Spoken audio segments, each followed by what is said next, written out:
What are you so afraid of? Look around. Everyone's doing it. What's wrong with you? Are you chicken? Just try it. You'll like it. I promise. Oh, but wait. First, as always, we got to start with our mission. Always remember, God created us for this time and for this place. If we learn this faith, if we live this faith, if we share this faith, what will the next 100 years look like? Join the mission. Hello? Sorry, this is important. I've got to take this. Hey, it's Mr. Country Music Star. So I'm doing a video about you today, and I just needed to get some information so I don't, misreport on anything. First of all, how long have you been playing country music? Really? Wow, that's a long time. Next question, what's your favorite drink?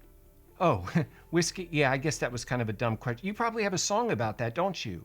Last question, how much money are they paying you to sell drugs? What? Well, that was rude. Oh, before I get started on this topic, it's going to be a little, and remember, Skynet is watching, so we're going to try to be really, really careful so we don't, get terminated. Now, you country music fans, you might not want to watch this video, but to be fair, we all have types of music that we hate, like for instance, rap. But here's the thing, you probably don't live in the rap capital of the world. I live in Nashville. And I know what you're thinking, Brad. If you live in Nashville, how can you have so much animosity towards country music? That's a good question. I'm glad you asked. You see, I'm not from Nashville. I'm just stuck here. I've been stuck here for a long time. I actually grew up in South Florida.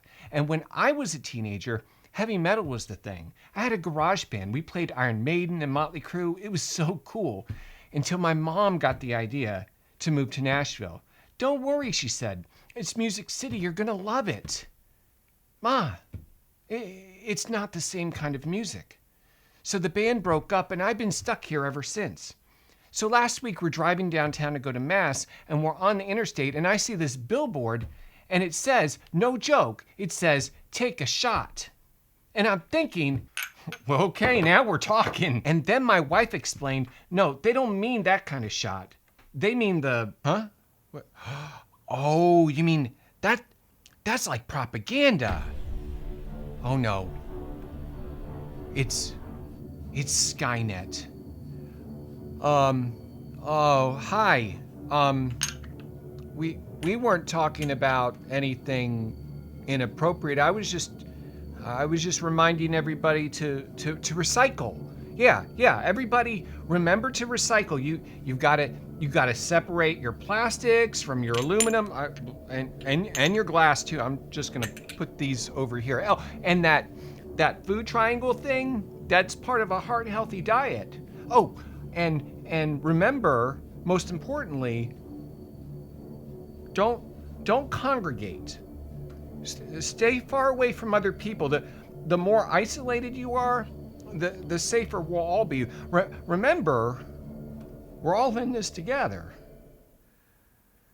Whew, that was close. So here's the kicker. It didn't just say, take a shot. It said, be a fan. Take a shot. Be a fan? What's that mean? Be a fan of what? Be a fan of shots?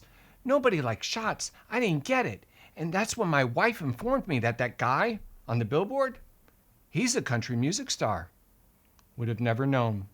I mean, everyone here is a country music star. You can't go anywhere. Just go into the grocery store. You see them walking around like they're practicing for a music video. They got the hat, they got the shoes. Are you a country music star or are you a tourist? I don't know, but dude, chill with the weird smile. I'm not looking at you because I recognize you.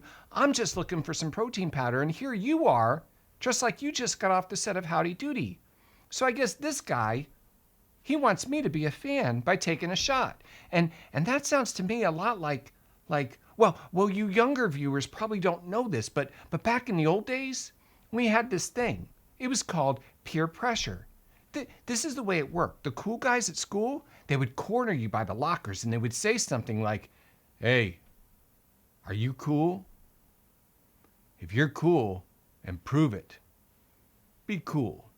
And eventually, It got so bad. It was so bad. How could I possibly get this point across? I know. I've got something right here that can help. It's the time machine. We'll just get her up to 88 miles per hour and head all the way back to the year 1984. So it's the 80s. My friend Arnold was working for the school newspaper when he got a hot tip about kids selling drugs in the playground. So he did what any great reporter would do. He went undercover. Now, Arnold's brave investigative reporting got him in a lot of trouble. Principal Smith didn't believe him, but Mr. Drummond quickly came to Arnold's defense. And eventually, Arnold's story made it all the way to the White House. I will never forget the day when the First Lady walked into our classroom and she told us in no uncertain terms, just say no. She said, kids, if you want to be cool, don't do drugs. Just stay away from country music because it's like a gateway drug.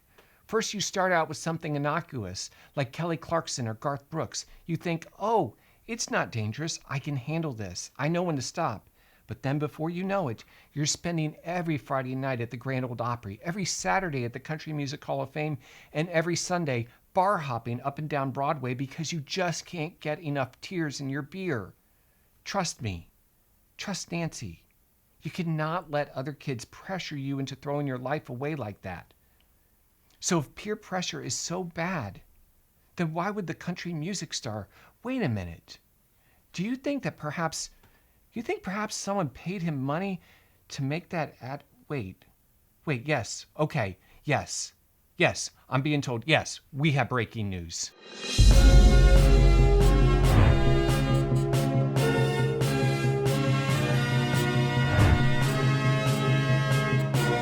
This just in to Laudare News. The largest employer in Nashville makes money from distributing safe and effective medications.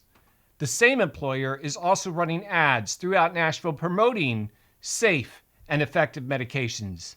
Additionally, the largest employer in Nashville is strongly encouraging all of their own employees to acquire safe and effective medications by forcing non-compliant employees to wear articles of clothing that identify them as non-compliant, even though there is no government-enforced mandate in place in Nashville.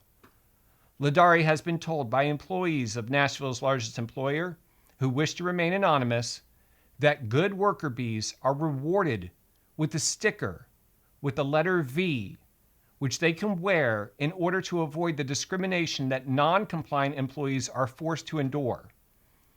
Whether or not forcing their employees to publicly reveal their personal health data is a violation of federal HIPAA regulations is currently unclear. But regardless, Nashville's largest employer stands to profit financially from this policy. Now back to,